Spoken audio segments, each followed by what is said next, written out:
Pour ce chauffagiste, la suspension de MaPrimeRénov', ce serait 30% de perte d'activité.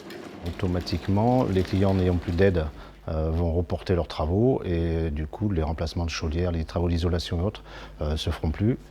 MaPrimeRénov', une aide de l'État qui permet de financer des travaux de rénovation chez les particuliers, des chantiers en plus pour les artisans, mais des délais de paiement particulièrement longs. C'est nous qui faisons l'avance de trésorerie. Les gens attendent d'avoir reçu l'argent pour nous régler.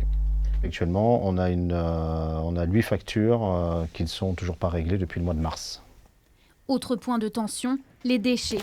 À chaque achat de matériaux, cet artisan paye une éco-participation, censée financer la prise en charge de ces déchets. Mais sur le terrain, rien n'est prévu. Une injustice selon eux. On paye de plus en plus cher, mais on se retrouve dans les déchetteries aussi qui sont publiques, donc on doit faire la queue avec tous les particuliers qui sont derrière, donc on a une perte de temps qui est relativement conséquente.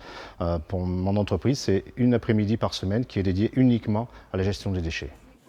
Des problématiques communes à l'ensemble des artisans du bâtiment. Ils se réunissaient aujourd'hui dans toute la France pour exprimer leur mécontentement. Il y a un gros ras-le-bol des entreprises du bâtiment. Ils ont des trésoreries qui se tendent, on a des carnets de commandes qui se réduisent fortement. Tout ça parce que des décisions ne sont pas claires, c'est pas stable, on n'est pas serein et ça nous fait très peur pour l'avenir.